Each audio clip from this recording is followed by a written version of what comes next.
Bom dia a todas e a todos. É um prazer estar aqui com todas vocês e todos para mais uma mesa em conjunto do IBDT e do IT.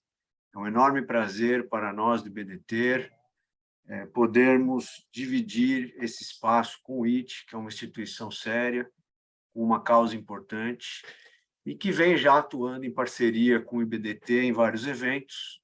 Hoje nós vamos ter aqui a terceira mesa conjunta, que vai seguir o padrão das nossas mesas de debates, quer dizer, vamos ter breves exposições sobre um tema e depois um tempo interessante, importante para a gente discutir questões atuais. E a questão que a gente vai discutir aqui hoje é absolutamente atual, né?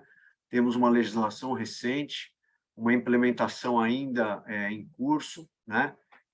Que é a transação tributária. E temos recentes normas regulamentando a transação. Então, a gente tem, indubitavelmente, um enorme espaço de debate para se desenvolver, para aprender e para poder prestigiar as mulheres tributaristas, né? A gente quer, com esse evento, enaltecer aqui a importância delas e dar protagonismo que elas merecem e têm tido, né? Com o passar desse tempo, graças ao trabalho aí do IT, de todas elas, o IBDT está sempre junto com vocês para o desenvolvimento dessa causa.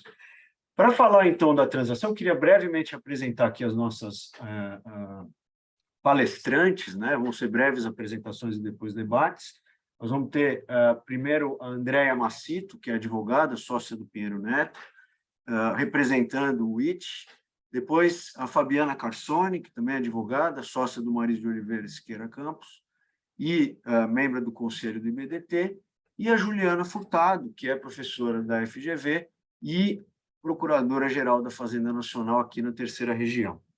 Então, pessoas que vão estar lidando com essa matéria aí ao longo da sua atividade profissional e também acadêmica. Muito obrigado pela presença de todos, agradeço a presença de todos que estão aqui já conosco, já temos mais de 85 pessoas, os membros e as membras da diretoria do IBDT e do IT. Com isso, gostaria então de passar a palavra para a Andréia, que vai começar aqui com uma apresentação. Bom dia, Bruno. É um prazer nós do IT estarmos aqui junto ao IBDT hoje. Fica o nosso agradecimento a você especificamente pela conexão que você faz entre essas duas entidades. A parceria do IT com o IBDT, como você mesmo falou, já ocorreu outras vezes, então essa é a terceira mesa conjunta. A primeira mesa foi sobre subvenção de investimentos, a segunda foi sobre a ADC 49, e agora estamos com essa bola da vez, que é o tema de transação, que, como você colocou, teve muita modificação, muita iniciativa legislativa e infralegal nesses últimos tempos, e a gente vai tratar dessas inovações, o que mudou, o que a gente pode esperar de próximos passos. O IT, só para lembrar, foi criado por 7 mulheres, aqui estamos representadas 3 das fundadoras, então a Tatiane Psitelli, a Fernanda Pazello e eu, estamos aqui representando o IT, que foi criado com o objetivo de fomentar a participação de mais mulheres em espaços de debate, tal como o IBDT, não só o IBDT, mas tal como o IBDT. Então, esse protagonismo feminino nas discussões, ele é bastante relevante, a gente tem uma coluna quinzenal no Jota, em que a gente produz e a gente avalia textos técnicos escritos por tributaristas mulheres, e acompanha, então, os nossos trabalhos nessas redes, e vocês terão contato com cada vez mais tributaristas que poderão ocupar esses espaços com qualificação.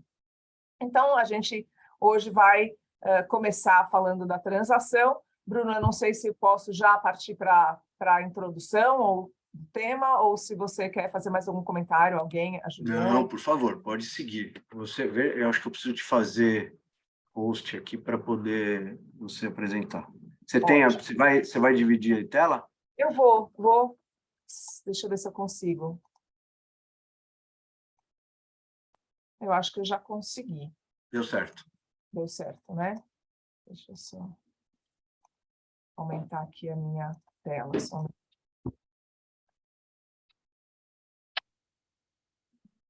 Bom, estou com uma pequena dificuldade aqui só em aumentar a minha tela. A gente só está vendo aquela primeira da mesa, que é o folder da Isso. mesa. Não sei se Tá você está ótimo. alterando aí, não está passando. Então tá. Para falar desse tema de transação, eu trouxe aqui um primeiro slide que, na minha visão, ilustra bastante em que contexto a transação está inserida, né? Quando a gente olha hoje para o sistema tributário, para o processo, né, para o veículo, pelo instrumento pelo qual as disputas entre fisco e contribuintes podem se dar, a gente tem as tradicionais portas do contencioso administrativo, do contencioso judicial, mas a gente tem observado, sobretudo desde 2015, com a edição do Código de Processo Civil, que estamos abrindo portas para outros métodos de solução de controvérsias entre fisco e contribuintes, e portas essas que não são só heterocompositivas, tendo um terceiro ali julgador para definir aquela questão, como acontece no contencioso administrativo e contencioso judicial tradicional, mas também autocompositivos. E nesse contexto, a gente enxerga a figura do negócio jurídico processual previsto lá no artigo 190 do Código de Processo Civil, que enalteceu a autocomposição como algo de vanguarda no direito em todas as áreas, inclusive na seara tributária. Desde então, é engraçado, né? Nós nunca tivemos, quem advoga já há mais tempo na área, sabe que audiências de conciliação não aconteciam em processos tributários. E de lá para cá, a gente tem visto que não é incomum ou um requerimento de audiências de conciliação, ou o próprio juiz, muitas vezes, indagar se essa audiência, se as partes gostariam de ter essa audiência. Então, eu acho que a gente enxerga uma era que a gente parte de um paradigma de embate, né? E a gente tem uma construção de um novo paradigma maior de diálogo. E é nesse contexto que a transação vem também. Eu coloquei outros métodos que ainda não estão em vigor, pelo menos não na esfera federal. A gente tem a mediação pela lei de Porto Alegre, mas não na esfera federal. Então, a gente tem a figura da mediação aí dentro desse contexto em que eu tenho um terceiro, mas ele não tem o poder decisório, ele acaba, na verdade, ajudando as partes a entrarem em um acordo. E eu tenho também a arbitragem, que é algo que está sendo construído no âmbito federal por 4 projetos de lei que hoje estão na mesa do Congresso Nacional. Então, esse é um panorama do que a gente tem pela frente, do que a gente tem de novidade para sanear todo o grande problema que nós enxergamos com a falta de possibilidade dos métodos tradicionais entregarem soluções num prazo razoável, num prazo que seja condizente com o que o empresariado espera, com o que as pessoas precisam para organizar seus negócios, né? E isso acaba sendo nocivo de parte a parte, porque para o fisco também é muito complicado arrecadar valores que depois, muitos anos após, seja considerado indevido e ter um caminhão aí de dinheiro para devolver, como a gente viu na história da exclusão do CMS da base do PIS e da COFINS. Então, o sistema multiportas, ele acaba trazendo outros caminhos, outras possibilidades de discussão entre fisco e contribuintes para chegarem a uma solução. Aqui eu queria pontuar que existiu no ano passado, até o começo desse ano, um estudo que o IBDT patrocinou, promoveu, junto com a Universidade de Hamburgo, que tratou do exame comparativo dos cenários brasileiro e alemães em termos de discussões tributárias, em termos tributários, né? Nesse grupo, eu tive a oportunidade de participar dentro de uma pequena parte que tratava de compliance e tratava de processo tributário.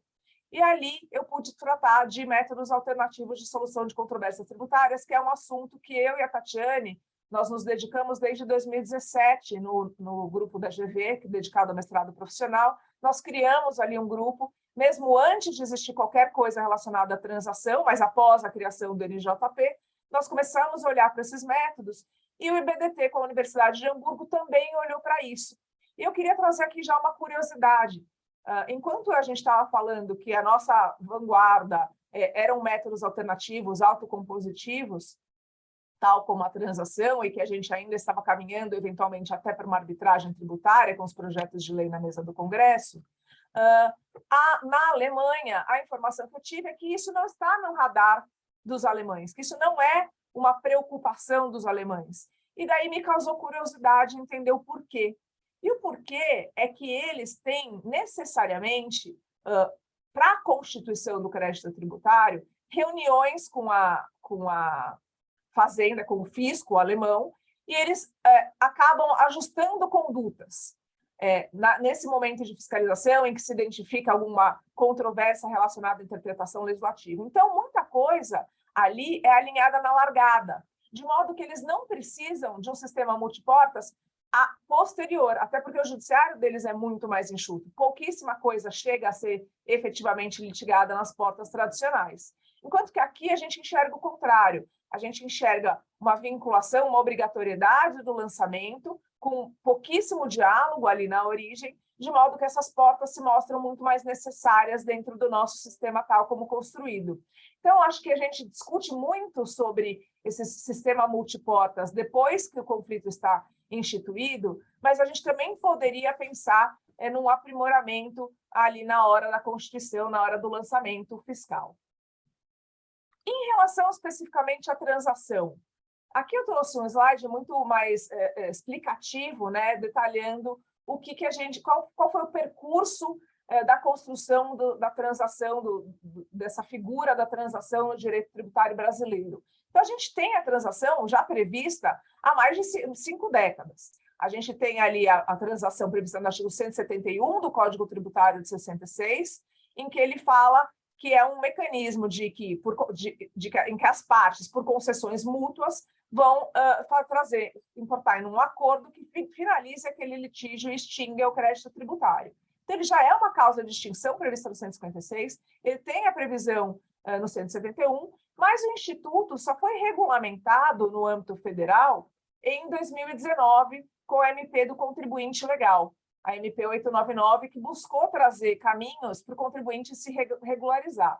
Eu trouxe aqui um estudo feito nesse grupo que eu mencionei, que eu e a Tatiane coordenamos, de que já existiam de uma forma mais tímida transações em âmbito municipal e estadual. Aliás, a gente tinha muito mais desenvolvido em municípios, ali mais de 60% dos municípios tinham, em contrapartida, mais de 20% nos estados. Ali ainda era de uma forma muito tímida, e acho que a própria transação federal alavancou que as transações em âmbito municipal e estadual acabassem florescendo, acabassem sendo muito melhor estruturadas, e a gente chegou nesse ponto em que a transação federal foi ganhando corpo.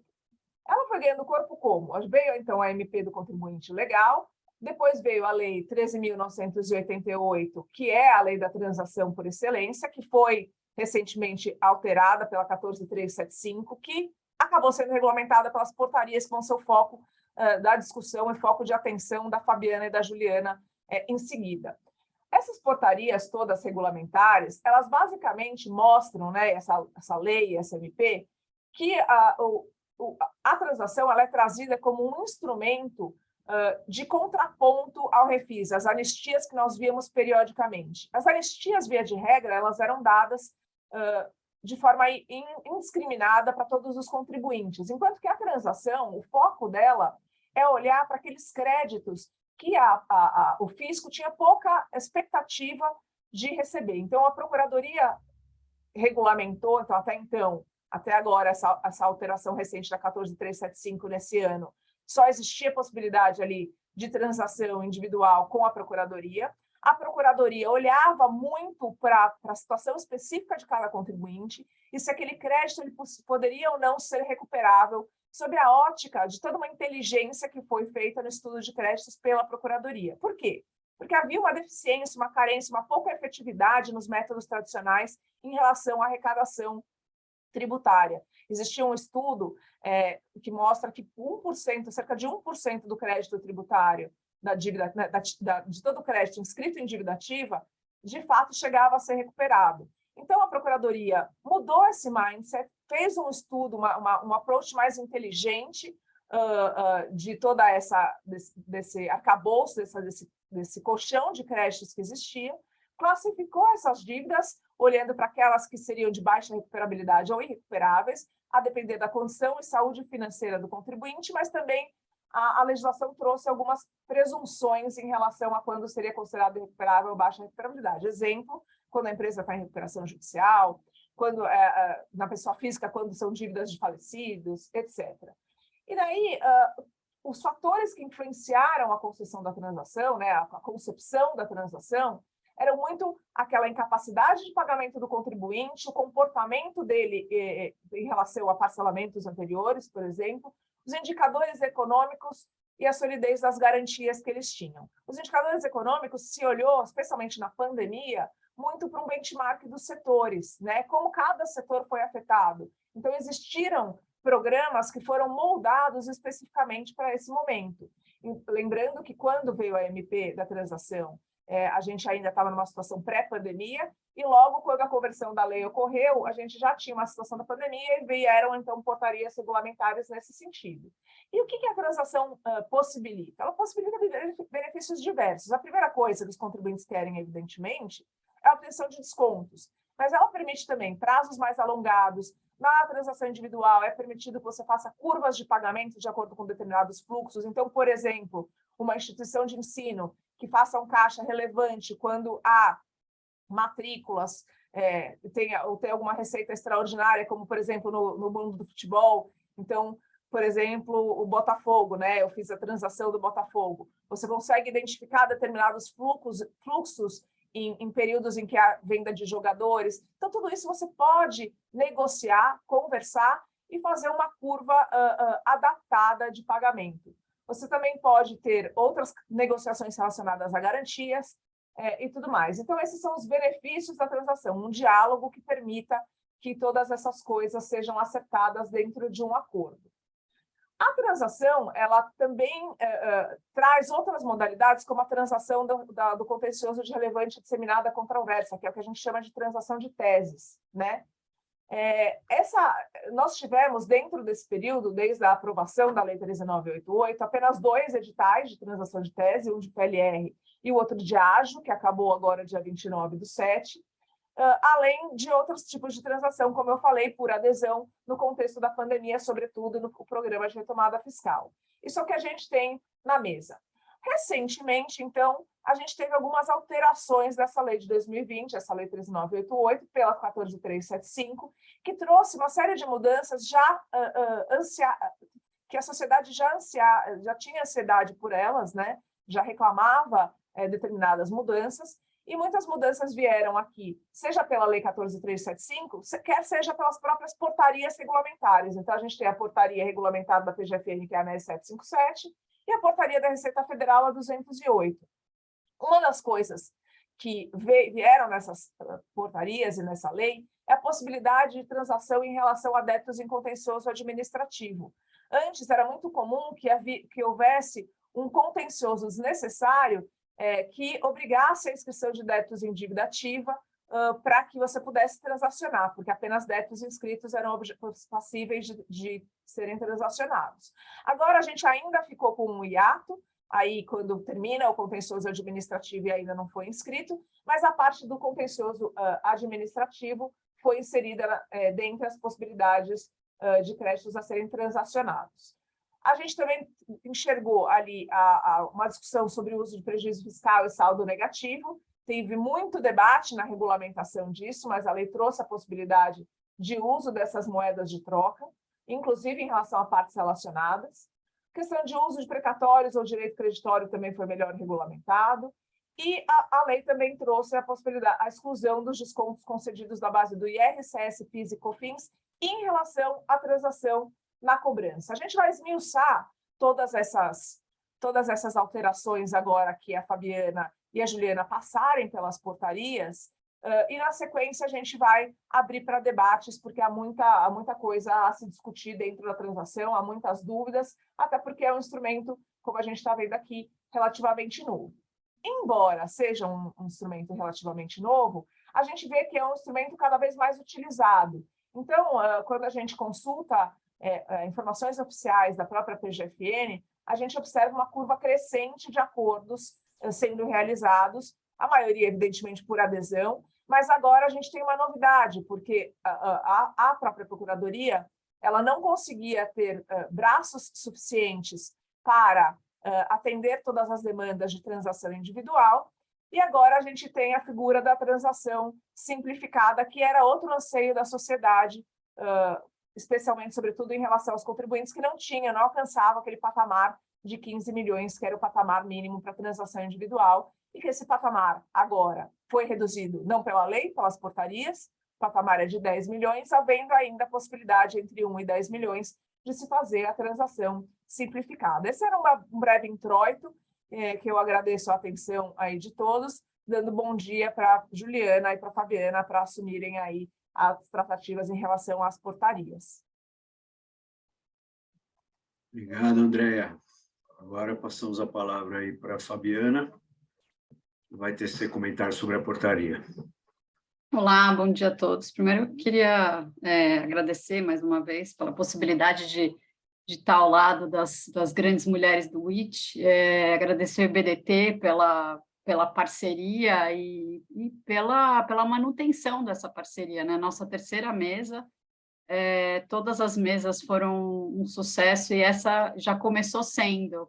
Queria também parabenizar a Andréa, porque a apresentação da Andréa foi muito boa.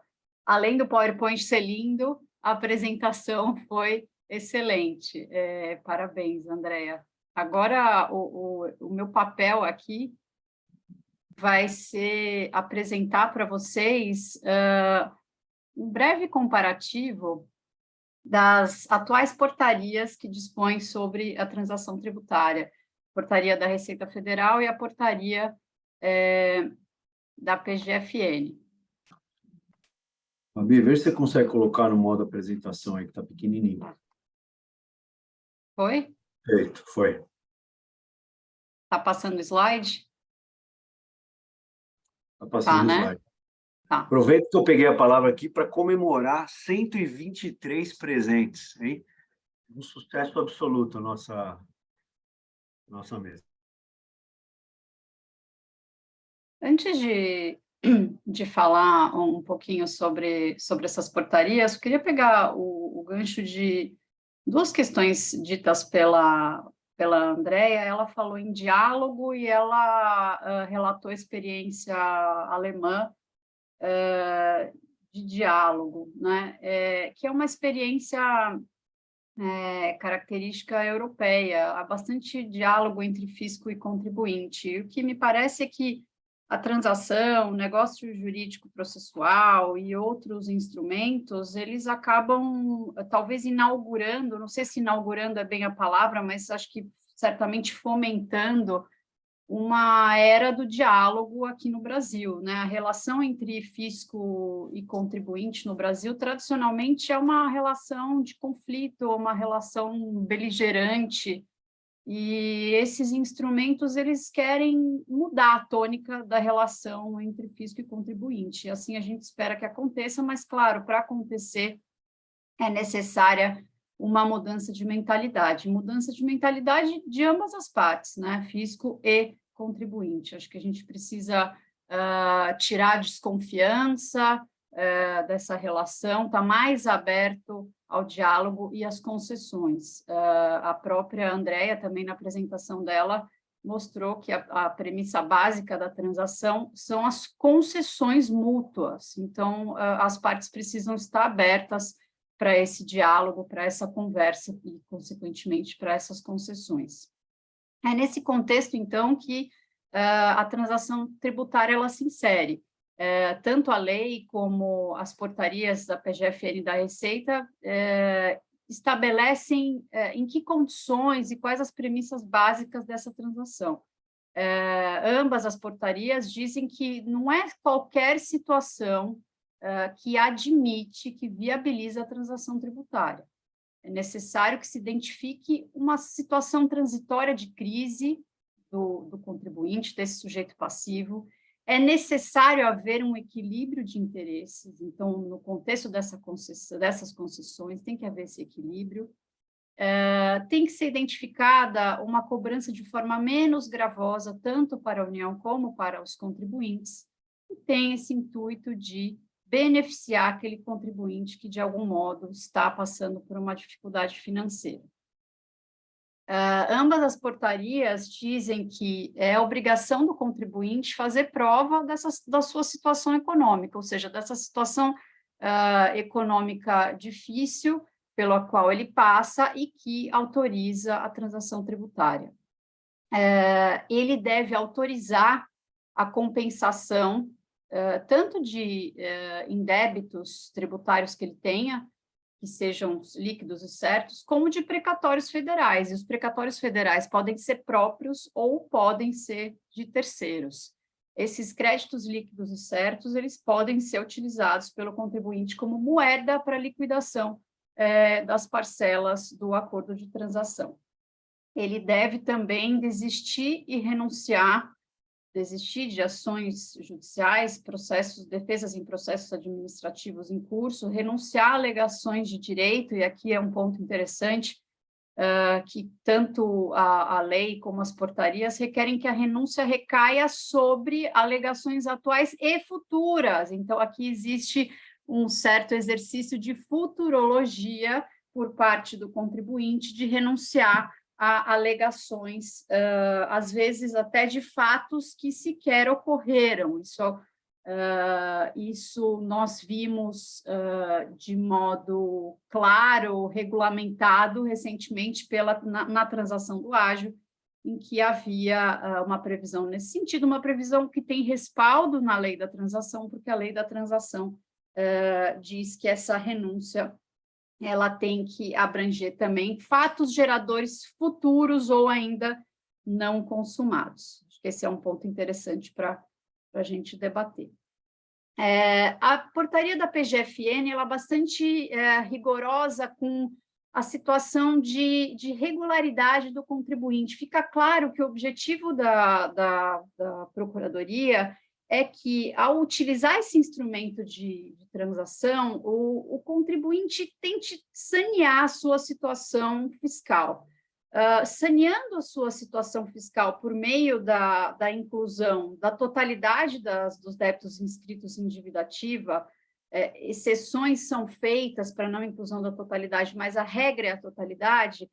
Uma vez, então, incluída essa totalidade dos débitos no programa de transação, após isso, o contribuinte deve se manter regular, de modo que, se algum débito surgir no período em que estiver em curso a transação, o contribuinte deve promover a sua regularização. Regularização não no sentido de pagamento, de quitação da dívida, regularização também no sentido, por exemplo, de garantir a dívida ou de suspender a dívida por algum outro meio, como, por exemplo, uma liminar em uma ação judicial. A Receita Federal não faz essa mesma exigência na sua portaria, e talvez ela não faça porque a transação da Receita Federal ela não requer que todos os débitos do contribuinte sejam incluídos no programa. Então, o contribuinte pode buscar, nesse acordo com a Receita Federal, uma regularização que eu vou chamar aqui de parcial. Então, essa exigência de situação fiscal plena, limpa, ela não é requerida na portaria da Receita Federal. Em ambas as portarias, há normas sobre as obrigações da Receita e da PGFN. E o que nós vemos aqui nessas normas sobre as obrigações é um cumprimento do que está na lei sobre transparência, isonomia, publicidade e moralidade. Por quê? Essas portarias dizem que é obrigação das duas entidades prover esclarecimentos sobre as situações impeditivas à transação. É também obrigação desses órgãos presumir a boa-fé. Acho que essa questão da presunção da boa-fé é uma forma normativa de viabilizar a transação e de permitir esse diálogo. A dúvida, até antes da transação, era de que o contribuinte não estava agindo, na dúvida, o contribuinte não estava agindo de boa-fé. E por que eu digo isso? Porque, naquele contexto, sobre esse diálogo ruim, sobre essa situação, essa relação conflituosa entre fisco e contribuinte. Então, o que nós vimos é que a presunção não era de boa-fé. E aqui é obrigação de Receita e Procuradoria entenderem, presumirem que o contribuinte está, sim, de boa-fé, porque se não há essa presunção, não há a inauguração da era do diálogo. Deve haver notificação prévia para que o contribuinte corrija eventual vício em caso de rescisão do acordo. Então, há uma série de previsões nessas portarias de recursos ou de requerimentos que façam esclarecimentos ou que sejam requerimentos que sirvam como uma contraproposta ou uma segunda chance. E, por fim, há uma previsão de publicidade das transações firmadas com outros sujeitos passivos. Claro que aqui entra uma questão de sigilo, especialmente do sigilo fiscal.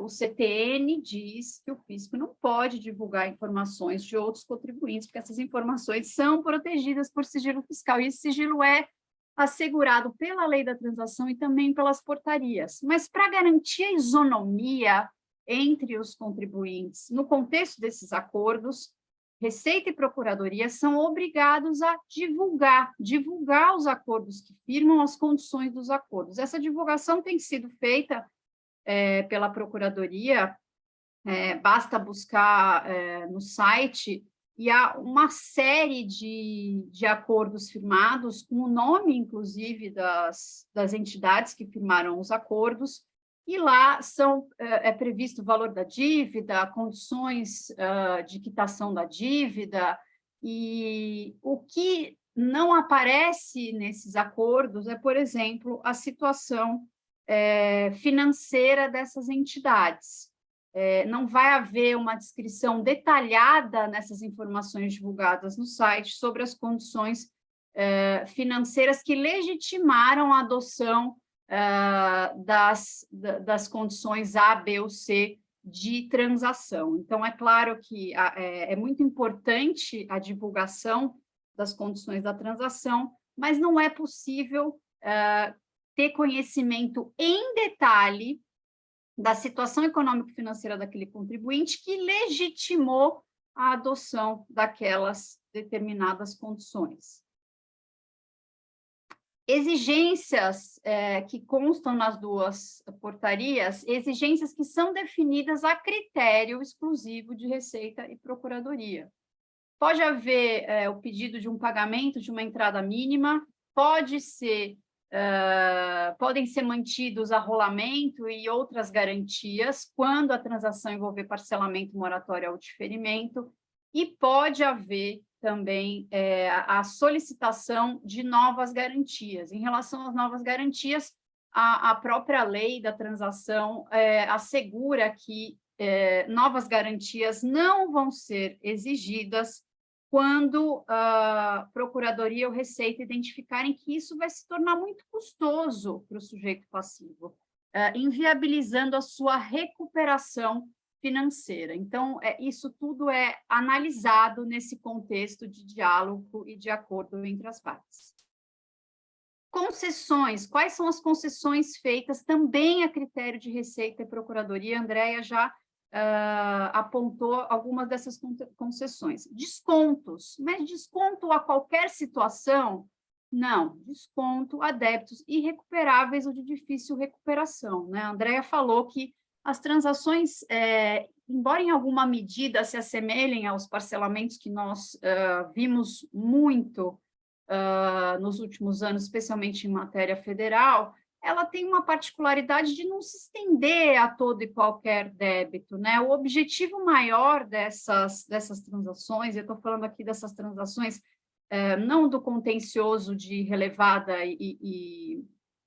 de relevante e disseminada controvérsia, mas estou falando dessas outras transações por adesão ou individual, elas têm um objetivo de regularização da situação financeira do contribuinte e um objetivo de Procuradoria e Receita de tentar recuperar um débito que ordinariamente seria classificado como um débito de difícil recuperação ou mesmo irrecuperável. Então, podem ser concedidos descontos a critério de Receita e Procuradoria. Também podem ser concedidos parcelamento, diferimento e moratória. Ainda no contexto dessas concessões, a Andrea mencionou há pouco que Receita e Procuradoria podem permitir a utilização de prejuízo fiscal e base de cálculo negativa da CSL. Essa é uma autorização recente, né, criada pela lei nesse ano, e que foi regulamentada por Receita e Procuradoria. A regulamentação ela é distinta nas duas searas. A Receita Federal, diria que ela é um pouco mais flexível. A Receita Federal ela aceita que prejuízo fiscal e base negativa sejam utilizados para liquidar até 70% do saldo remanescente da dívida, como autoriza a lei, e ela permite que isso aconteça tanto na transação proposta pela Receita por adesão, ou na individual, mas por iniciativa da Receita, ou então na transação por iniciativa, a transação individual por iniciativa do próprio devedor. Já a Procuradoria, ela só permite, ela não permite o uso na transação por adesão, nem na transação individual simplificada. Então, só na individual por iniciativa do devedor ou a individual proposta pela própria Procuradoria. Não cabe o uso do prejuízo fiscal e da base negativa, segundo a lei, nas transações de contencioso relevante ou disseminada controvérsia. Não houve, nessa alteração legislativa desse ano, uma autorização nesse sentido. A Procuradoria também só admite que prejuízo fiscal e base negativa sejam próprios. A Receita Federal, aplicando a autorização legal, admite que esses valores sejam próprios, sejam de corresponsáveis, de controladas ou de controladora. A lei traz essa autorização, a Receita Federal aplica ela integralmente.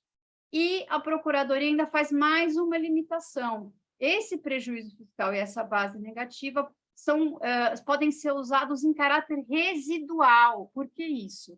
Porque antes deve ser identificado se esse contribuinte possui créditos contra a União. E créditos decorrentes de indébitos tributários, por exemplo, ou créditos oriundos de precatórios federais. Somente depois do consumo desses créditos é que a Procuradoria, então, autoriza, seu critério, o uso de prejuízo fiscal e base negativa próprios, não de terceiros.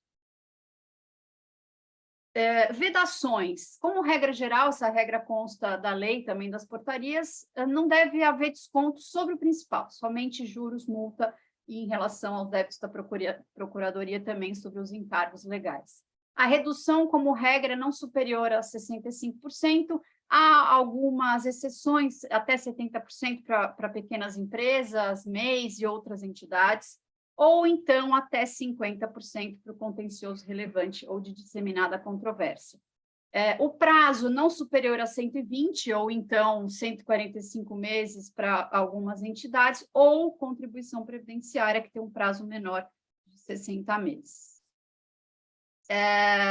Tanto Procuradoria como Receita dizem que o contribuinte pode mesclar modalidades de transação. Então, pode mesclar uma transação por adesão com uma transação individual. Como eu já mencionei, a Receita Federal deixa claro que a adesão pode ser parcial, ou seja, o contribuinte pode escolher os débitos que vai transacionar. Já a Procuradoria estabelece como regra geral que não é cabível a adesão parcial. A adesão tem que ser da totalidade dos débitos, porque o objetivo maior da Procuradoria é essa limpeza, essa arrumação da casa, é a regularização da situação fiscal do contribuinte. Então, a adesão, ela só é cabível, a adesão parcial só é cabível quando as inscrições estiverem garantidas, parceladas ou suspensas por decisão judicial ou na transação individual, se a situação econômica do contribuinte impedir que ele quite todo o seu passivo de uma vez só. Lembrando que um dos objetivos maiores da transação, dito nas portarias e na lei, é que o objetivo é que o contribuinte regularize a sua situação econômico-financeira. Então, diante de uma dificuldade de uma só vez o contribuinte liquidar todas as suas inscrições em dívida, a Procuradoria pode sim permitir uma adesão parcial e deve permitir para atender esse objetivo da lei. Transação por adesão, as condições são estabelecidas no edital, não cabe diferimento em moratória e deve haver manutenção de arrolamento, gravames e garantias. Essas são as regras gerais. Transação individual, Andréia mencionou há pouco, atualmente ela pode ser feita para débitos superiores a 10 milhões. Entre 1 milhão e 10 milhões cabe a chamada transação individual simplificada. Valores inferiores a esses mencionados só podem ser objeto de transação por adesão. Os limites são calculados com base em todas as inscrições, no caso da Procuradoria, ou em cada contencioso administrativo, no caso da Receita, já que a Receita admite como regra a adesão parcial. Essa transação individual cabe, por exemplo, em Oi, bom dia, situações quem de fala? devedores. Oi? Alguém? Bom dia, quem fala? Oi, Maria. Eu gostaria de tirar uma dúvida, Tem porque eu fiz como- uma... Eu gostaria de tirar uma dúvida com relação Tem ao como setor que faz Pedro. baixa de mutá-lo? restrição, por favor. Pedro, está aparecendo aqui, eu preciso mutá-lo. Gostaria de tirar uma dúvida com o setor que faz a baixa de Pedro. restrições de veículos. Pedro, você está com o microfone aberto. É o seguinte, Ô, Bruno, eu acho que como você é o host, pedido de você baixa consegue de um colocar... arrolamento É, do veículo, Você consegue só que o mutar, né? Detran aí de Rondônia me respondeu falando que o veículo não é de Rondônia e sim de Mato Grosso. Só que assim, Paulo, cadê esse homem Oi. aqui, meu? Pedro, não é Paulo, é Pedro. Pedro Zaia. manda, qual que é o e-mail? Se quiser me passar o host, eu coloco ele no mudo, que eu tô com ele aqui na tela. Eu também, estou com ele aqui na câmera. Oi, tá anotando, pode falar? Consegui. Pronto. Perdão, pessoal. Ótimo, obrigada. Desculpe.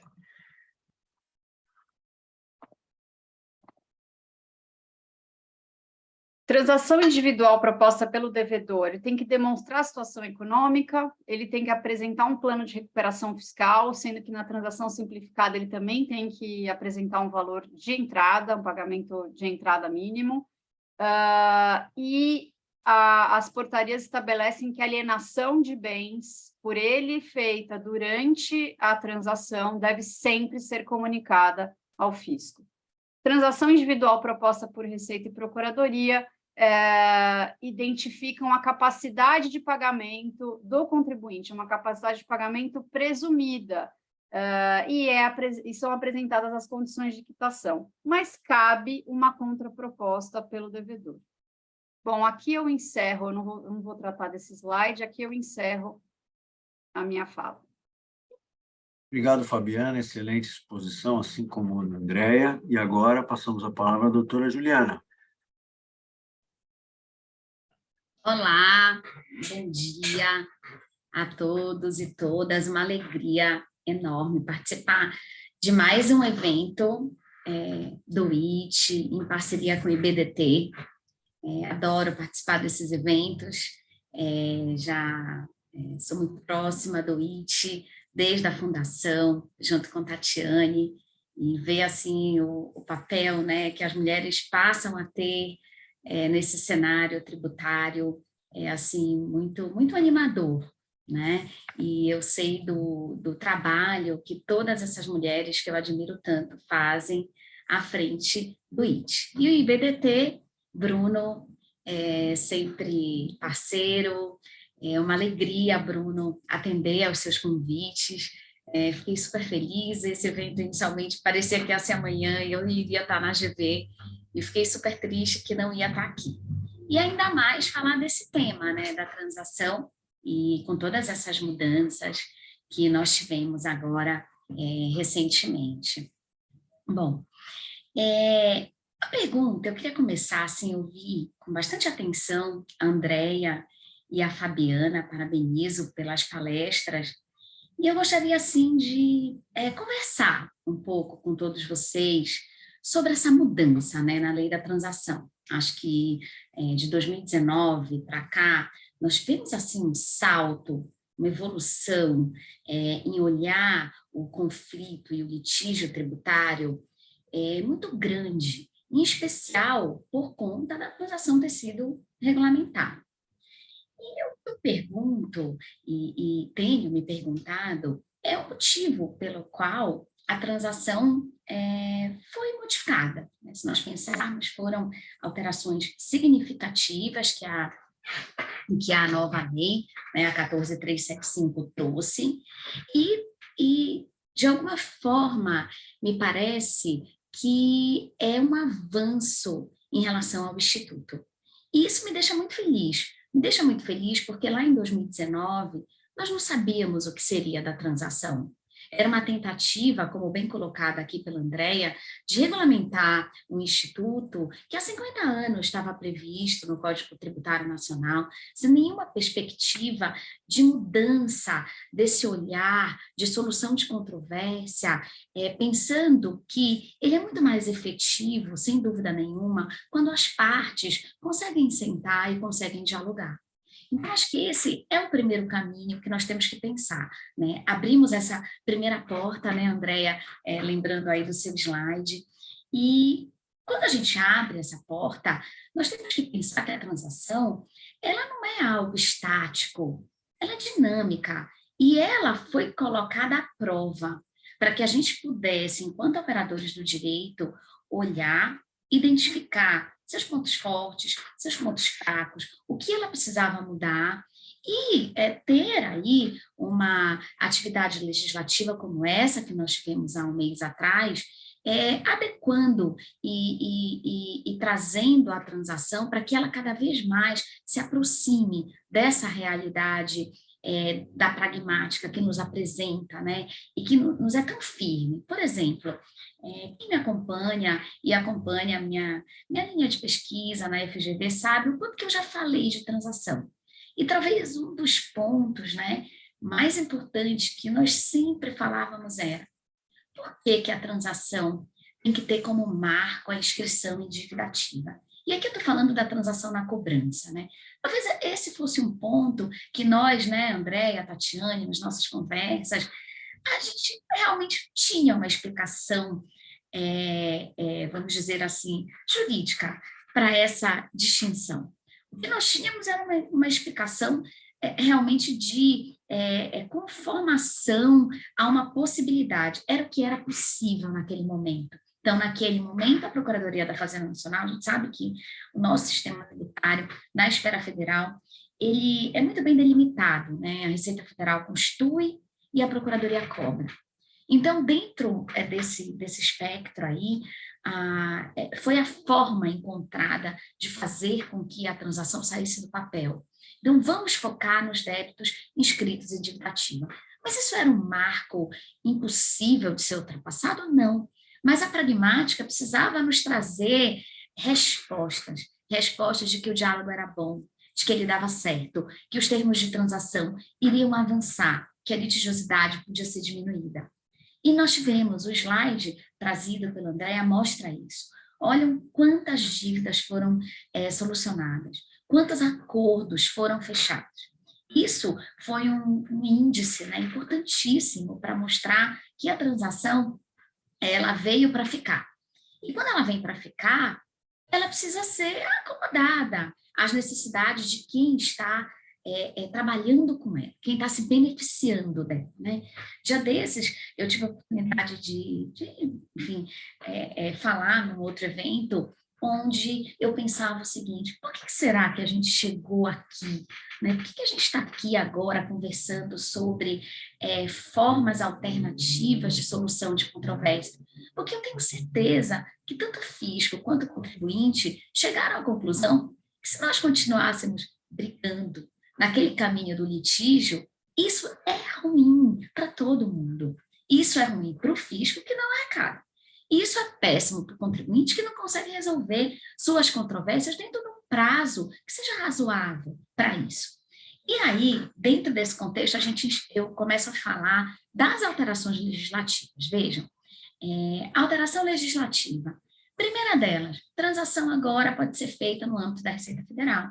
É mais do que natural que Receita Federal e Procuradoria possam ter visões diferentes em relação a como tratar a transação. Não vejo isso como um problema, desde que nós saibamos qual é o objetivo da transação. É extinguir o crédito tributário? Mas antes disso, tem um objetivo maior. Basta ler o artigo 171 do Código Tributário Nacional. É extinguir litígio, é evitar que aquela controvérsia continue no tempo sem uma solução. Claro que a consequência disso é que o crédito tributário também vai ser extinto. Mas se não tiver um litígio para extinguir, eu também tenho que falar em concessões recíprocas e extinção do crédito tributário. Para isso, a gente precisa do quê? Relação de confiança. Esse é o ponto mais importante. Se o contribuinte não confia no fisco e o fisco não confia no contribuinte, não vai ter transação, não vai ter negociação. Não à toa, a Fabiana colocou de uma forma muito clara, presunção de boa-fé, é isso mesmo, Fabiana. Se a gente não começar a pensar no compliance cooperativo, numa participação mútua e numa tentativa de aproximação, entre fisco e contribuinte, não vai ter transação que tenha êxito, que tenha sucesso, né? Mas, por outro lado, nós temos que pensar que essas alterações legislativas não só são importantes, porque elas precisam acomodar o Instituto ao que a pragmática vem exigindo, como também ela não pode ser uma alteração legislativa que vai gerar conflito, porque o objetivo da transação não é gerar conflito, é acabar com o conflito. Então, por exemplo, quais foram as principais alterações que nós tivemos, né, com a Lei 9? Eu poderia aqui falar primeiro, nós falávamos da possibilidade de transação no contencioso administrativo. Hoje temos. Todo mundo falava assim, a lei autorizou, mas a regulamentação vai demorar muito. A regulamentação está aí. Então, já temos essa possibilidade. Segunda super inovação, a meu ver, quem pode ter acesso à transação? Me parece que, num primeiro momento, todos aqui sabem, né, nós temos a transação por adesão, que é uma transação que tem um formato já pré-moldado, né, onde não vejo nenhum problema nisso, pelo contrário, é uma negociação que ela é prévia, os seus termos são estabelecidos pelo fisco, e o contribuinte adere se ele tiver interesse naquilo. Então, muitas vezes, isso aí não é negociação, isso aí não é concessão recíproca, isso aí não é transação. Claro que é, né? A negociação, não necessariamente ela só existe porque eu sento na mesa com o contribuinte. Mas, claro, Fabiana, se o contribuinte tem uma dúvida sobre um edital, ele não consegue entender, ele acha que, por alguma razão, ele não consegue se enquadrar naquelas condições gerais da transação que estão no edital, hoje ele tem a possibilidade da transação individual, né, que está muito mais ampla. Antes dessa alteração legislativa, ela era acima apenas de 15 milhões de reais. Isso era uma crítica. Teve até ação judicial questionando isso, né, que não obteve muito êxito, exatamente porque a transação é negociação. Então, cabe às partes estabelecerem seus limites e até onde elas conseguem ir, né? Por outro lado, agora, nós temos a possibilidade da transação individual acima de 10 milhões, ou seja, ganhamos aí um valor a mais, e, ao mesmo tempo, a transação individual simplificada, que é aquela entre 1 milhão e 10 milhões. Vai ser uma modalidade de adesão mais simples do que a transação individual normal, acima de 10 milhões. Aqui, quem já teve a oportunidade de fazer uma transação individual, sabe que são muitas reuniões, são muitas negociações, são muitos documentos que precisam ser levados, né? Então, assim, é algo muito intenso. Não necessariamente você precisa ter esse dispêndio de tempo, seja para o contribuinte, seja para a fazenda, em valores menores, né? Então, se aquele contribuinte se adequa a essa transação individual simplificada, é até uma forma dele acessar mais facilmente. Hoje nós temos a plataforma na Procuradoria do Regularize, que, assim, eu acho fantástica, porque traz ali para o contribuinte toda essa possibilidade dele fazer todo tipo de requerimento e dele ter ali todos os modelos e todas as possibilidades de adesões à transação e sem grandes problemas em interpretar, em que tipo de documento levar, aquilo tudo está muito certo. Então, hoje, o que a lei fez foi tornar a transação mais ampla e, ao mesmo tempo, não está vetando acesso a ninguém, porque até R$1 milhão tem a transação por edital, que, como nós já vimos aqui, esses editais eles têm sido prorrogados regularmente, né, e têm conseguido abranger um número cada vez maior de contribuintes, e aí vem a questão, que se encontram numa situação de irrecuperabilidade ou de difícil recuperação.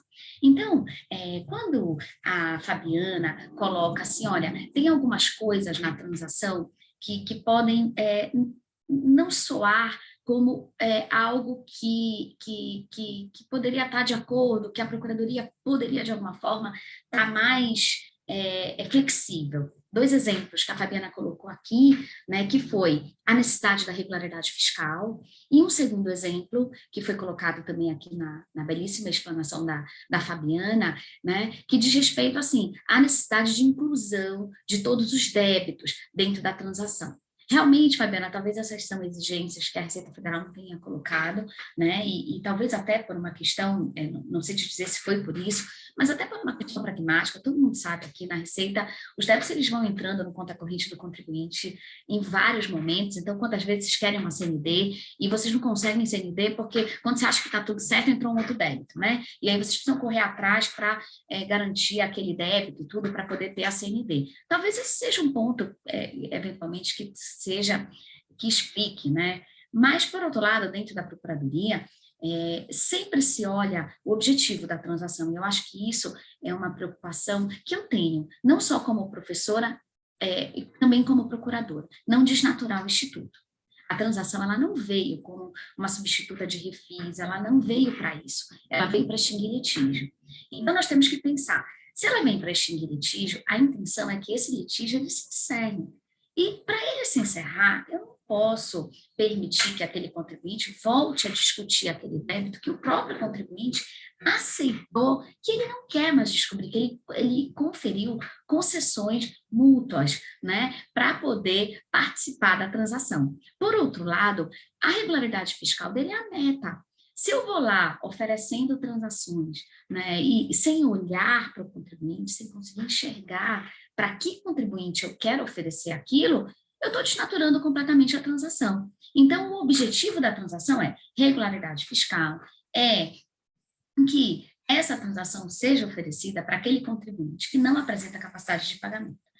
E aquele contribuinte que não vai pagar a sua dívida, e não vai pagar a sua dívida não é porque ele é trambiqueiro, porque ele está agindo dolosamente, não, ele não vai pagar porque ele não tem condições econômicas para efetuar esse pagamento. E isso é bem interessante, porque a portaria nova, né, a 6757, ela diminuiu aquela quantidade de documentos que o contribuinte precisa trazer para justificar essa sua incapacidade de pagamento. E ela evoluiu. Ela evoluiu porque hoje essa capacidade de pagamento, como que ela é apurada? Ela é apurada como ela sempre foi, tá? De acordo com as inúmeras informações que hoje a administração tributária, ela tem do contribuinte, né? Por conta de todos os deveres instrumentais, esse contribuinte está obrigado a apresentar regularmente perante a administração tributária.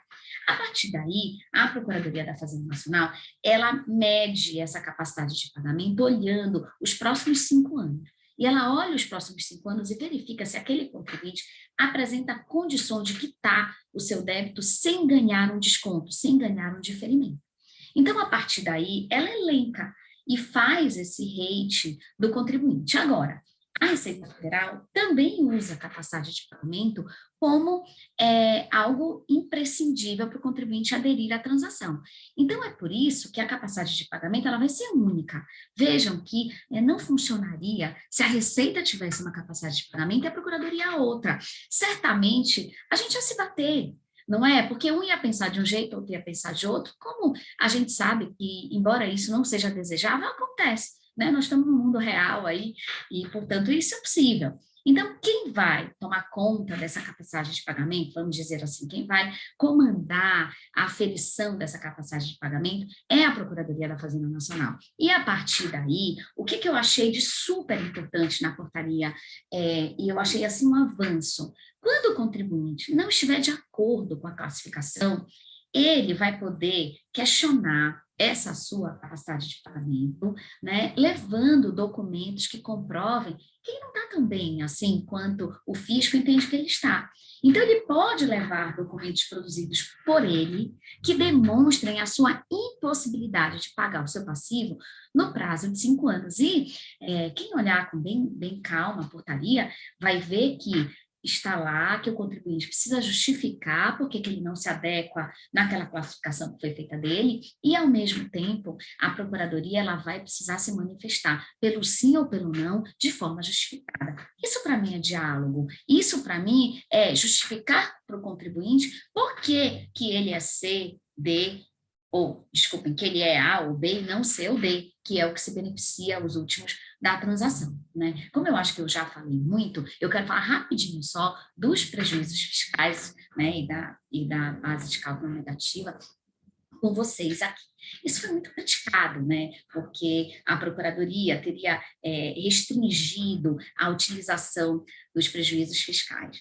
Bom, em primeiro lugar, eu já li muitas vezes o parágrafo 1º-A do artigo 11 da Lei 14.375.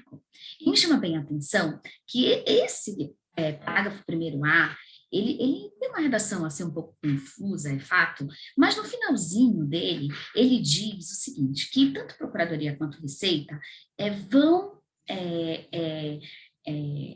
ajustar como esse prejuízo fiscal vai poder ser utilizado de forma excepcional, né? Então, me parece que já vem um recado na lei que o prejuízo fiscal não seria algo, né, que seria usado assim de forma tão ampla como talvez todos estivessem esperando, né? Então, vem a regulamentação do prejuízo fiscal pela Procuradoria da Fazenda e realmente ali a gente consegue tirar 2 características, né? A questão da, primeiro, excepcionalidade e a imprescindibilidade, né? Ou seja, excepcional, por quê? Porque não vão ser em todos os casos, são nos casos de transação individual e na hipótese do contribuinte ter que se usar do prejuízo fiscal. Se ele tiver como fazer um plano de pagamento sem a utilização do prejuízo fiscal, porque ele tem créditos a receber, porque ele tem precatórios, enfim, isso pode ser colocado na frente da utilização do prejuízo fiscal. Eu vou dizer um negócio para vocês, eu consigo entender isso porque, assim, esse contribuinte já tem 65% de desconto, né, sobre o valor que era devido, podendo pagar isso em até 120 meses. A utilização do prejuízo fiscal, podendo usar 70% disso, eu acho que ficaria zero. Então, a gente precisa ver até onde a gente quer chegar com o Instituto da transação, porque quando nós temos as concessões recíprocas, o que a Fazenda ganha com isso? Precisa arrecadar, né, de alguma forma. Então, eu acho que esse é um ponto que, assim, que cabe a cada um dos entes regulamentar, e a Procuradoria regulamentou dessa forma, né, e assim, eu realmente, uma das maiores críticas também é porque ela reduziu a utilização desse prejuízo para os créditos de difícil recuperação e irrecuperáveis. Eu consigo entender muito bem isso, porque a transação, ela sempre mirou esse contribuinte, tá? Com exceção da transação do contencioso. Acontece que a transação do contencioso ainda não houve a permissão nem da utilização do prejuízo fiscal e nem da utilização do desconto, né, da impossibilidade de incidência das contribuições de PIS, COFINS, Imposto de Renda, CSLL sobre esses descontos. Então, assim, vejam que essa primeira rodada de modificações na lei mirou a transação na cobrança. A transação do contencioso, ela não foi mudada, Basta olhar, você vai ver que não foi mudada. Só foi acrescentado a possibilidade do contencioso de baixo valor para créditos não tributários administrados pela Procuradoria da Fazenda Nacional, né, que estão inscritos em dívida ativa. Mas, de resto, não teve mudança. Então, será que a gente vai ter um próximo passo para isso? Eu não tenho dúvida. Eu não tenho dúvida que a transação ela está em evolução.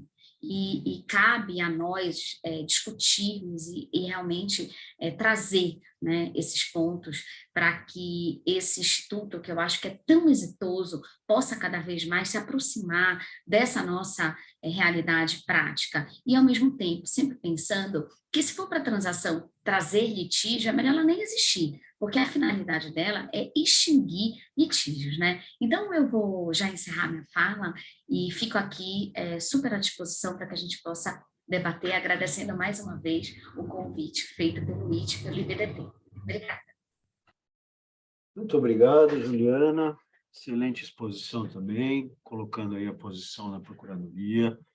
Eu sou testemunha de que, de fato, tem havido uma mudança de paradigma.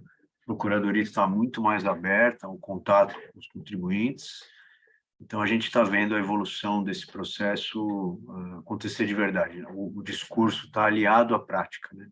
Então, acho que estamos caminhando, não é verdade? Muito obrigado aí pela sua exposição. A Fernanda Pazello pediu a palavra, acho que ela tem umas perguntas. Oi, obrigada, Bruno. Bom dia a todos e todas. Primeiro, eu queria parabenizar a Andréa, a Fabiana, a Juliana pelas exposições. E acho que vendo aqui o tanto de participantes, a gente acertou no tema e especialmente nas palestrantes. Muito legal mesmo, parabéns para vocês, viu? E eu acho que aqui o meu papel, eu queria mais trazer alguns pontos para fomentar o debate, tá? Para que a gente possa pensar, talvez, algumas dúvidas que empresas têm tido e outras, o que a gente pode avançar. Tanto a Fabi quanto a Juliana falaram da questão da situação econômica do contribuinte e na ideia de se entender esses critérios para aferição da capacidade de pagamento. A Ju até colocou agora que a portaria realmente ela traz uma abertura aí no diálogo entre contribuinte e procuradoria para que a gente possa realmente entender essa capacidade do contribuinte. E, além dessa questão da situação do contribuinte, a gente precisa olhar para débitos irrecuperáveis, que seriam esses débitos que poderiam ser transacionados. Então, eu queria direcionar essa pergunta para a Juliana e para a Andréia. Se a gente acha que hoje os critérios, quais seriam eles, se eles são suficientes, tanto para essa questão da capacidade de pagamento, quanto da questão dos débitos que seriam irrecuperáveis, e outra, se são adequados, ou seja, se ainda há o que será aperfeiçoado com relação a esses dois pontos, para que a gente possa realmente transacionar com contribuintes que querem se regularizar. E já que eu estou com a palavra, eu vou aproveitar e já deixar uma outra questão, que é para a Fabiana, que é relacionada à questão da renúncia a que o contribuinte faz quando ele paga esses débitos transacionando. Surge muito uma dúvida entre as empresas se, puxa, e se no futuro esses débitos forem declarados inconstitucionais pelo Supremo, se haveria espaço para a recuperação desses valores que foram pagos via transação, mas que são inconstitucionais e foram declarações posteriores. Então, se vocês pudessem falar um pouquinho sobre isso, eu agradeço. Quer começar, Juliana? Depois de você, pode deixar. Bom, vamos lá. Sobre a capacidade de pagamento, então. Nós sabemos que a Procuradoria ela tem uma fórmula para aferição da CAPAG. E essa fórmula, né, isso além das presunções legais que eu mencionei que existem de incapacidade de pagamento. Então, eu dei alguns exemplos na minha fala. Agora, quando a gente está falando de contribuintes, via de regra, a Procuradoria se vale de uma fórmula para verificar se aquele determinado contribuinte teria condições de pagar suas dívidas no prazo regular do parcelamento ordinário de 60 meses. Então, essa é a lógica da CAPAG. Ele usa informações relativas às dívidas que aquele contribuinte tem, ele usa informações relativas às garantias que esse contribuinte tem.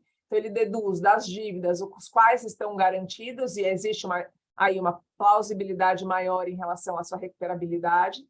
Olha-se também para os pagamentos correntes de tributos daquele contribuinte, olha-se para a estrutura de empregos que aquele contribuinte tem, folha, etc. Isso tudo compõe essa fórmula para se chegar ao final a uma conclusão. Existe a capacidade desse contribuinte, sem nenhum desconto, pagar as suas dívidas em 5 anos ou não, né? Eu acho que a fórmula da capacidade de pagamento ela é interessante, é bom que todos conheçam, mas eu acho que a gente tem algumas situações que podem fugir à regra dessa fórmula. Por exemplo, se a gente tem, hoje em dia, a gente tem muita tecnologia empregada nas indústrias. Então, muitas vezes, aquela folha de salários, aquele emprego, ele é substituído por inteligência artificial. Será que essa métrica é uma métrica que faz sentido ela ser imutável ali dentro da fórmula? Eu acho que, como a Juliana colocou muito bem, o fato de você poder ter um recurso para questionar aquela capacidade de pagamento identificada a partir da fórmula, ela é essencial para situações como essa. Então, a capacidade de pagamento ela tem um norte, ela tem uma diretriz e precisa ter, mas ela não deve ser absoluta, porque podem existir determinadas circunstâncias atípicas que deveriam ser tratadas em recurso. Então, sempre que uma empresa pretende transacionar, entende que está numa situação de dificuldade financeira e pretende obter descontos, o ideal é que a gente passe por essa fórmula, veja se ela faz sentido ou se existe algum desvio nela que prejudique aquele contribuinte para se valer, então, do recurso de revisão da capacidade de pagamento e, com isso, possibilitar maiores descontos. Como eu falei do caso do Botafogo, né, que eu fiz a transação, e eu também comecei a assessoria para o Santos, depois eles acabaram seguindo de outra forma, mas quando eu comecei a assessoria do Santos, por exemplo, eu notei que a capacidade de pagamento estaria inadequada, ela deveria ser ajustada. Então, o patamar de descontos que o Santos conseguiria, e de fato acabou conseguindo por transações por adesão, ele era inferior ao que deveria se conseguir, ao que eu entendia que deveria ser alcançado, especialmente dentro de um benchmark com outros clubes. Então, é importante que se avalie a capacidade de pagamento e se use desse recurso quando necessário.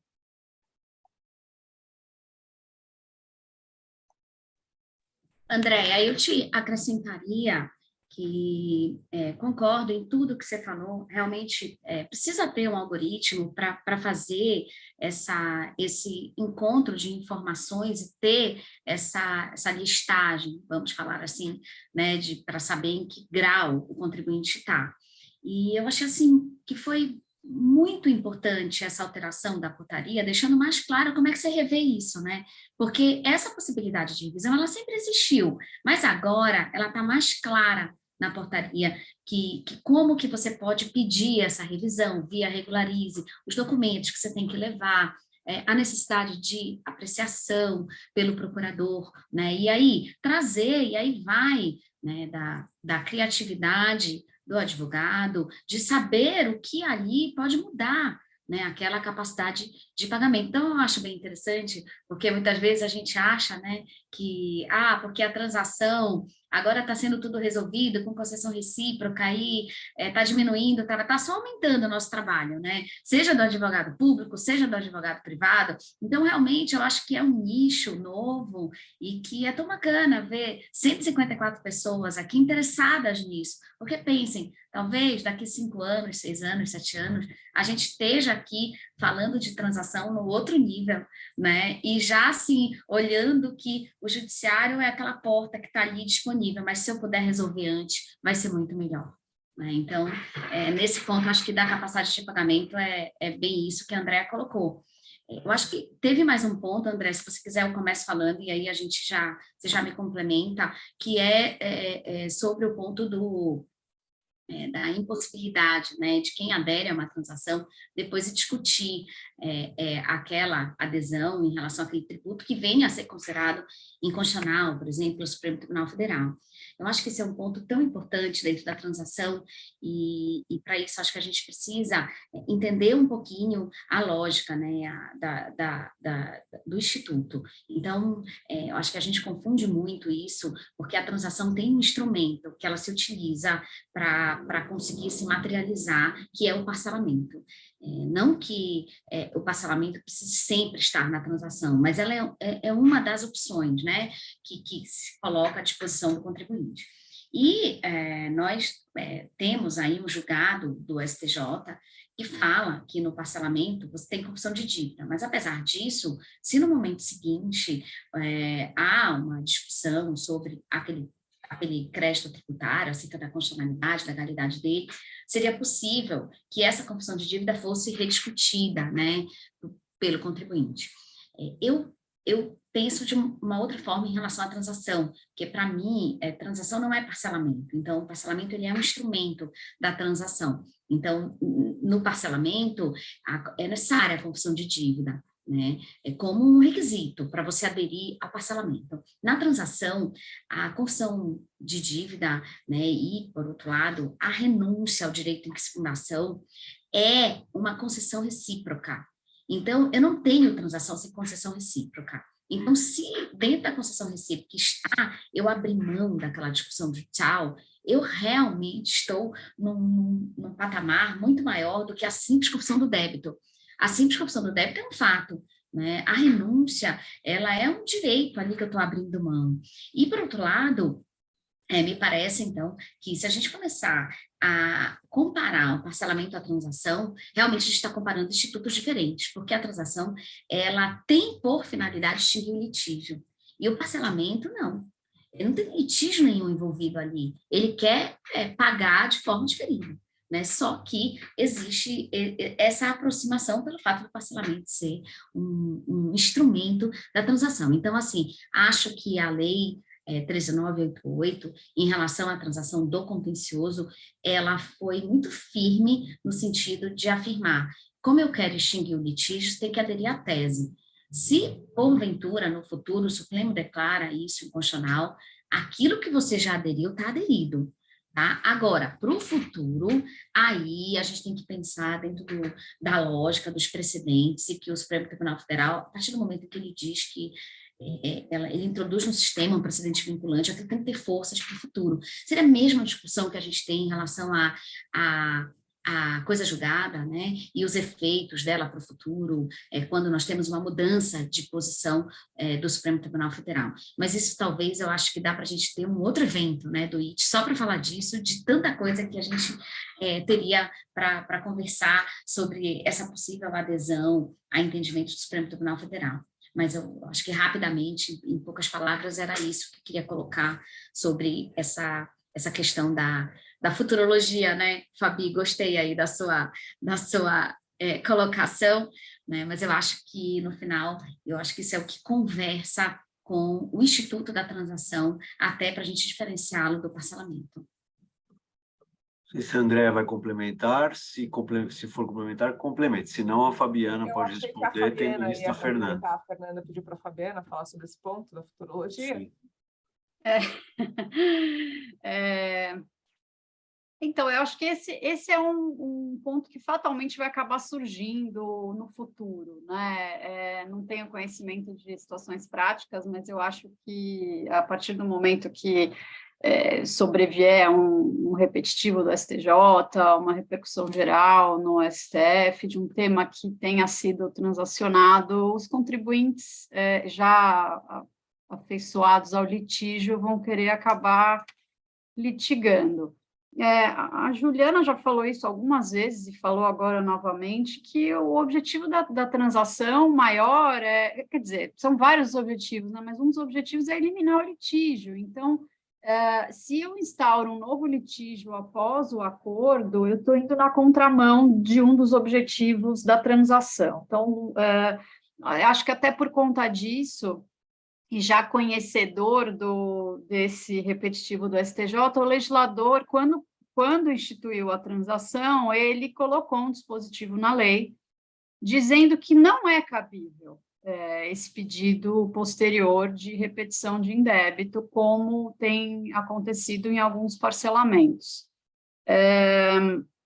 Mas eu confesso que eu tenho dúvida se não é cabível mesmo. Eu concordo que parcelamento e transação não são idênticos, mas eles têm pontos de contato, porque o parcelamento, o objetivo dele é a regularização de dívida, mas em algumas situações essa dívida é objeto de um contencioso, tanto que a regra geral que nós temos visto em todos esses últimos parcelamentos é a desistência das ações, das defesas, e a renúncia, e foi nesse contexto, inclusive, que o STJ, ao apreciar essa questão, disse que a confissão ela só se opera sobre fatos e não sobre o direito, e que a renúncia ela é nula quando eu renuncio a uma obrigação tributária, a um direito,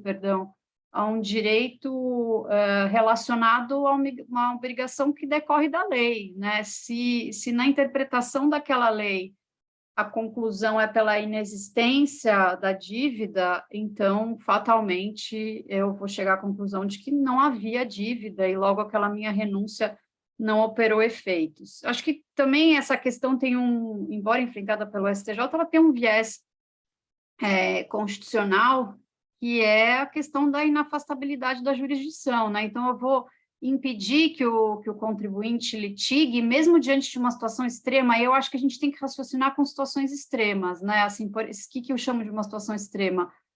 Um repetitivo, uma repercussão geral, reconhecendo a inexigibilidade do tributo. Não dá para o contribuinte sentar na mesa, dialogar diante de uma presunção de boa-fé que é declarada por norma e depois ele, ato subsequente, fala, não, mas estou fazendo uma interpretação aqui da lei, que os tribunais não acolheram, e eu acho que esse tributo que eu transacionei, venho pagando, não é devido. Acho que isso quebra essa confiança que tem que pautar a transação e quebra a era do diálogo. Então, se o contribuinte agir dessa forma como regra, o Instituto acaba perdendo o seu objetivo, né, uma das suas finalidades. Acho que tem que ser excepcional mesmo. Agora, ainda dentro desse contexto da excepcionalidade, eu não sei o que vocês acham, mas eu vejo dentro da própria lei da transação uma certa contradição, porque ela, como eu disse, tem uma disposição para tentar evitar que os contribuintes peçam a repetição do indébito daquilo que pagaram na transação, mas quando a lei trata da transação do contencioso relevante, ela põe uma disposição no sentido de que o contribuinte tem que renunciar a alegações relativas a fatos geradores futuros ou não consumados. Aqui é o tal do exercício de futurologia. Porém, esse acordo vai perder eficácia se sobrevier um precedente vinculante, se sobrevier um repetitivo, uma repercussão geral. Isso daqui não é um reconhecimento da própria lei de transação, que há situações excepcionais tornam aquela renúncia ineficaz. Agora, essa renúncia é ineficaz só para o fato gerador futuro? Ela não se opera em relação àquilo que eu confessei, aquilo sobre o qual eu renunciei, aquele fato gerador que já ocorreu, que está sendo objeto de pagamento? Será que esse limite dado pela lei, ele é válido? Sendo válido ou não, o que me parece no mínimo, a lei, dentro dela, tem uma contradição, porque a lei manda fazer uma renúncia sobre o fato futuro, sobre, de novo, o direito relacionado àquele fato futuro, mas depois diz que essa renúncia perde o efeito. Na minha avaliação, é uma confissão, um reconhecimento da própria lei, de que há situações em que aquele débito confessado que vem sendo transacionado, eventualmente, pode ser objeto de uma repetição de indébito. Temos aqui 3 pedidos de palavra. Eu vi que a Marta levantou a mão. Nesta discussão, estou vendo ela concordar e discordar aqui. Depois tem o Vicente e o Luiz Flávio. O teu ponto, Marta, é deste tema ou dou prioridade para ele? Isso. É desse tema mesmo. Obrigada, Bruno. Primeiro você fala, Tá. depois Vicente e o Luiz. Obrigada, gente. Bom dia. Queria, claro, primeiro parabenizar a todos aí pelo evento, especialmente as palestrantes, né? Muito feliz de seguirmos nessa parceria entre o IBDT e o IT. Eu queria só fazer um comentário, enfim, adicional aí a tudo que a Fabiana disse, nesse sentido, relativamente à declaração, né?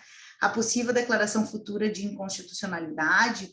Eu acho que é preciso apontar que a ratio decidendi da decisão do STJ, ela não tem nenhuma relação com a diferença que, porventura, pode existir ou não, já que a gente pode, de fato, ter também litígios em situações de parcelamento, mas essas diferenças, elas não foram determinantes para a fundamentação da decisão. O que foi determinante para a fundamentação da decisão foi a natureza legal, né, a natureza ex lege, da obrigação tributária, e vamos dizer assim, esse fundamento, ele está presente se eu tiver uma transação ou um parcelamento.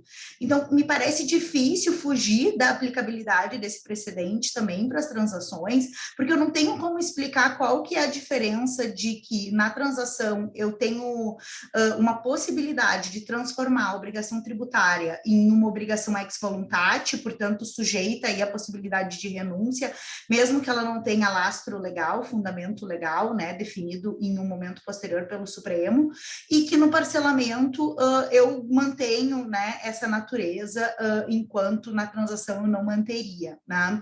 Então, o fato da lei dizer em sentido contrário não parece relevante aqui, porque, de fato, eu tenho um direito fundamental que é irrenunciável, né? Não se pode renunciar à legalidade tributária e não se pode renunciar a ida ao judiciário, a submissão ao judiciário do exercício do poder de tributar fora dos limites das regras de competência. Então, se o Supremo reconhece que isso foi feito de maneira inconstitucional, fora, né, daqueles limites prescritos pelo Constituinte de 88, não há como manter a decisão, enfim, tomada, ainda que por livre e espontânea vontade, pelo cidadão dentro daquele contrato, né, enfim, dentro daquele acordo com a Receita. Então, só acrescentando isso na fala muito bem colocada aí da Fabiana também. Obrigada. Perfeito. Vicente? Bom dia a todos, bom dia a todos. Dar parabéns aí pelo evento, né, que está sendo um sucesso. Tá? Eu participo da mesa de debate, esse aqui é o segundo, viu? Minha primeira participação.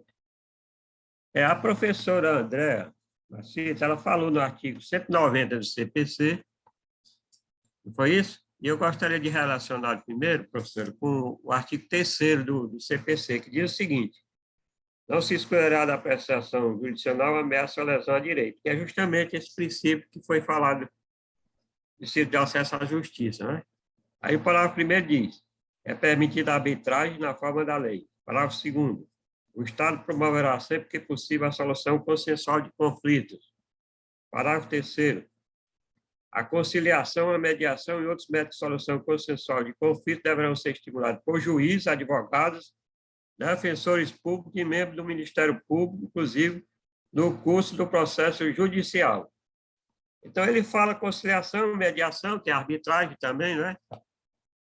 Não fala em transação, mas tem a transação aí prevista no 156, inciso 2 do CTN. Bem, a lei de arbitragem, que é 9.507/96, diz o seguinte: a administração pública direta e indireta poderá utilizar-se da arbitragem para dirimir conflitos relativos a direitos patrimoniais disponíveis. Então, a minha questão aqui é justamente, professora, a questão da indisponibilidade do crédito tributário. Inclusive porque o CTN, no artigo 139, que é um artigo esquecido do CTN, mas que eu me lembro dele todo dia, diz o seguinte: o crédito tributário decorre da obrigação principal e tem a mesma natureza jurídica desta, ou seja, é direito público. Então, o crédito tributário não pode ser transacionado como outro bem disponível qualquer, e na mesa de negociação, as partes tendo o mesmo, digamos, os mesmos direitos, o mesmo dever e as mesmas posições. Ele é um crédito, vamos dizer assim, privilegiado e especial. Então, a minha questão, tanto nessa parte da transação, como da arbitragem, que a senhora falou, que tem 4 projetos de lei, eu li um livro aqui de arbitragem, professor, nenhum jurista, nenhum administrador, olha aí, falou no artigo 139 do CTN. Então, eu não posso entender que possa ver esses meus autocompositivos sem enfrentar o artigo 139 do CTN. Então, essa é a minha questão, e eu agradeço antecipadamente a resposta. Bom dia. Obrigada, Vicente, pela pergunta. Realmente é um questionamento que se faz sempre que a gente discute sobre métodos alternativos de solução de controvérsias tributárias.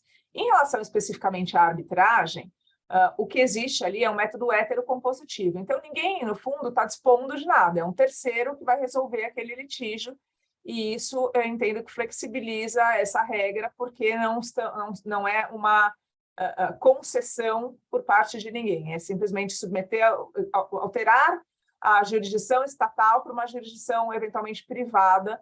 Então, em relação à arbitragem, eu entendo que o caminho, a saída, para ser bastante objetiva na resposta, seria esse. Em relação, quando a gente fala transação, mediação, esses outros métodos autocompositivos, né, então são diferentes da arbitragem, que é heterocompositivo, o que a gente precisa observar é o princípio da legalidade, na minha visão, né? Então, aqui a gente está falando que a transação, ela ocorre, via de regra, sem que seja decotado o principal, o valor do principal, né? Então, a gente sempre tem, assim como uma anistia, que também é prevista no CTN, por força da lei complementar, é permitido esses descontos em termos de juros e multa. Então, esse é um dos fundamentos também capaz de justificar o porquê que a transação seria um instrumento cabível, na minha visão. Quando a gente fala, por exemplo, da transação do contencioso de relevante e disseminada controvérsia, que permite o decote, inclusive do principal, qual que é o fator de diferenciação aí? Esse fator é o fato de que ninguém tem segurança absoluta de que aquela obrigação fiscal ela de fato é devida. Então, você não tem essa certeza, essa liquidez e certeza que se fala quando a gente olha para uma obrigação tributária. E, então, a administração pública, tal como qualquer empresa que necessite de recursos de caixa, ela vai olhar para aquele possível crédito como algo que não é tão seguro, e que ela não tem essa segurança de que colocará para dentro do seu caixa, né? Então, quando surge essa insegurança, é um outro fator autorizador da legislação para que haja a transação. Então, esses são os fatores que eu entendo que justificam e autorizam a transação, a arbitragem, além do fato de que a gente teve uma evolução na doutrina tributária e administrativista em relação à diferenciação entre interesse público, primário e secundário, e também essa questão da indisponibilidade do crédito tributário. São hoje duas questões que a gente entende mitigadas, e você tem, por exemplo, em relação à arbitragem, o caso Lage. O caso Lage foi um divisor de águas, assim como a própria lei de arbitragem, né, que depois positivou isso no ordenamento, mas o caso Lage em que se identificou que é sim possível, o STF disse que é possível arbitragem com a administração pública e que isso não suplantaria a primazia do interesse público. Muito bem, Juliana ou Fabiana querem fazer algum comentário nesse ponto? Então, passo a palavra para o Luiz. Obrigado, Bruno. O que eu mais gostaria mesmo é de falar como está esplêndida essa mesa de debates e agradecer por todo mundo que tem trabalhado por essa parceria, em fazer essas reuniões de tão alto nível acontecer. Acho que já é tradicional, né? Você entrar no site do EBDT, já é uma das mesas de debates tradicionais, e realmente espero que essa parceria dure e tenha uma eternidade aí, para que a gente sempre consiga seguir aprendendo junto. Esse tema é fabuloso, né? E eu estou ouvindo todas as falas e tenho anotado questões que realmente são super importantes para a gente aprender com quem a gente está lidando. Então, eu ouvi que a transação é um instituto dinâmico, não estático. E eu acho que isso reflete muito o que a gente está vivenciando, o que a gente está vivendo nessa evolução. O que há algumas décadas atrás eram tabus, né? Então o Instituto da Transação ficou paradinho lá no Código Tributário Nacional, sem ser trabalhado, tabus como indisponibilidade do interesse público, coisas do tipo, né?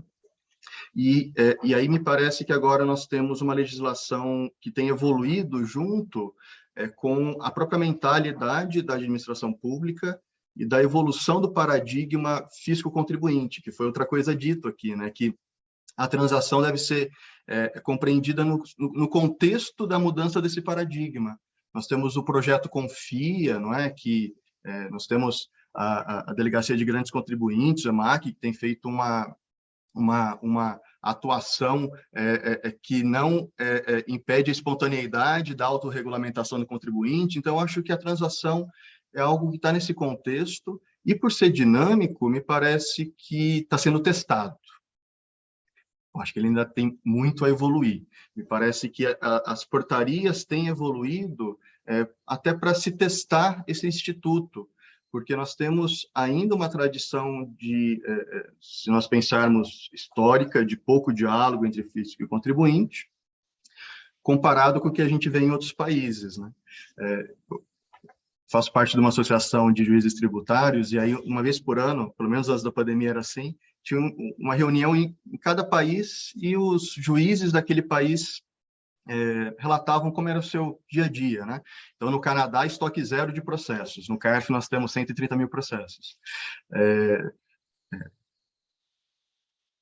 No Canadá, também um juiz tributário relatou que foi feita uma transação, ele é juiz do judiciário, e viu que contribuinte e fisco iriam chegar a um consenso, mas o fórum precisava fechar, e eles foram até uma lanchonete de uma rede na frente, o juiz, fisco e contribuinte, enquanto dialogavam para chegar no acordo, e saindo de lá à noite já com o acordo fechado, sem que nenhuma peixe ou coisa do tipo estivessem à tona, né? Então, me parece que nós temos uma evolução, e que a gente espera que haja bastante discricionalidade e boa-fé entre fisco e contribuinte para que a proposta individual, que agora é algo muito mais aberto, seja uma realidade, né? Então, parece que a gente tem uma evolução aqui, né?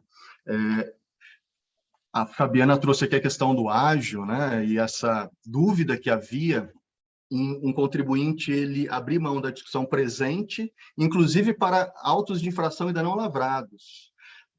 O ágio, nós sabemos que ele é uma amortização mensal de, no mínimo, 60 meses, né? Tem clientes que fazem 120 meses de amortização, então você pode ter muitos autos de infração. E aí a Procuradoria, me parece que, de uma maneira bastante coerente, demonstrando essa evolução de paradigma, se manifestou dizendo, olha, você irá transacionar para os créditos já constituídos, aqueles que já estão em litígio.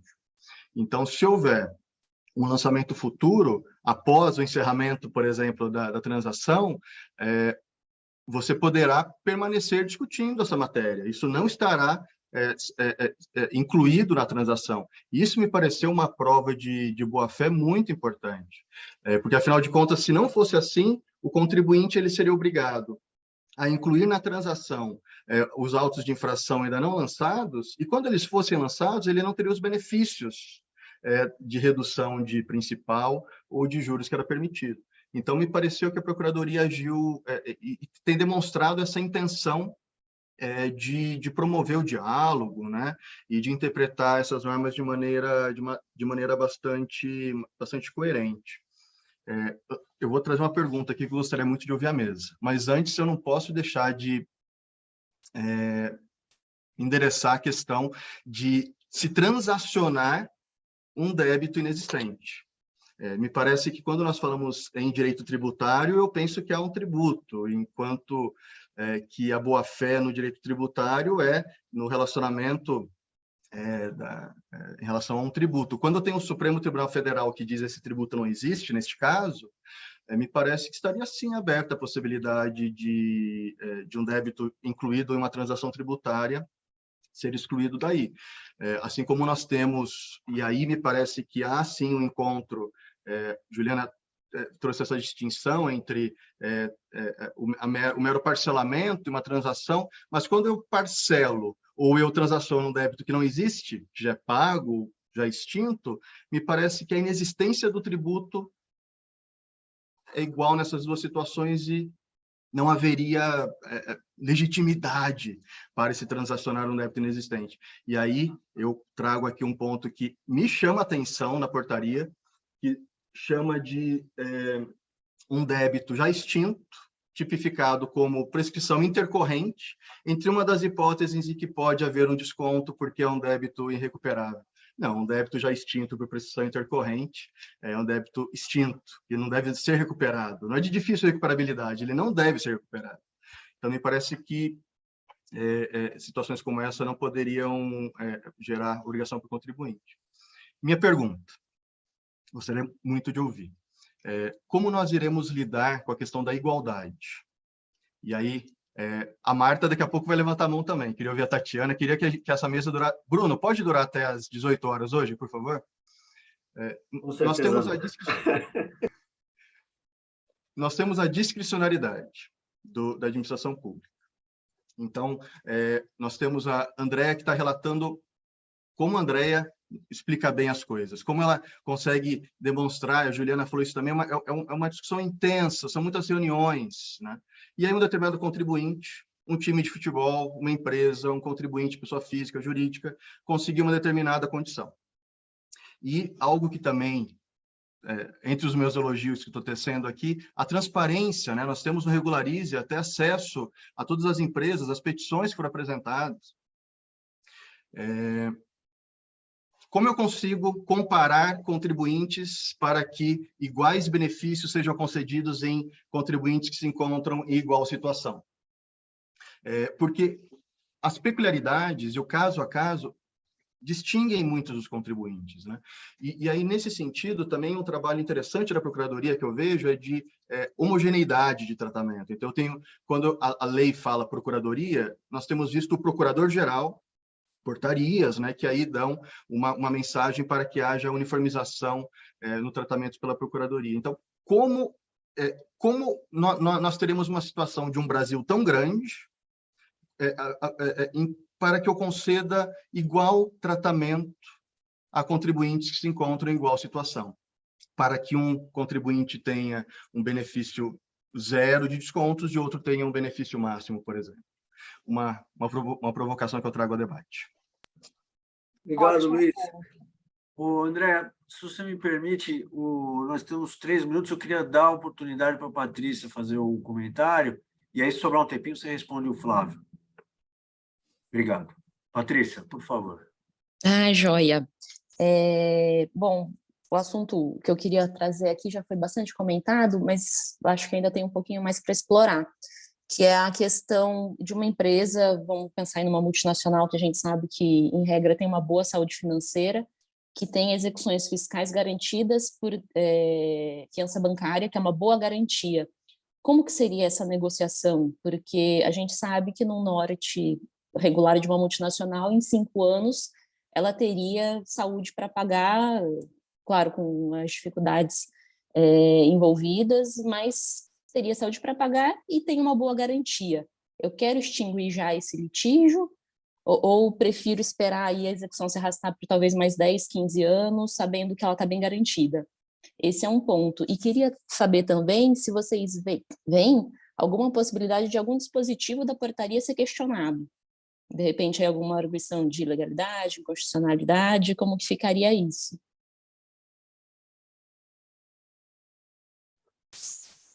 Quer falar, André? Posso falar sim, vou falar bem objetivamente pelo tempo para cada uma das questões. Então, a gente tratou de isonomia, né, os questionamentos das portarias e uma empresa com garantia. Em relação à isonomia, um muito bom ponto colocado pelo Luiz Flávio, porque eu já senti isso muito na pele. Eu tenho por costume, quando eu pego um caso de uma transação individual para negociar, em fazer um benchmark, em olhar outros acordos, em olhar não só entre outras regiões, mas da mesma região. E acontece, Luiz Flávio, acontece da gente ter disparidades específicas em determinados acordos. Vou te dar um exemplo concreto. Uso de depósito judicial. Então, você tem lá uma negociação de um bolo de dívidas, algumas com depósito judicial. Como que você amortiza esse depósito? Você amortiza esse depósito para pagamento do saldo devedor após concessão de descontos? Ou primeiro você amortiza, reduz a dívida original e depois aplica os descontos? Existem acordos, se você for olhar, existem acordos das duas formas, se você for fazer um contraponto dos acordos.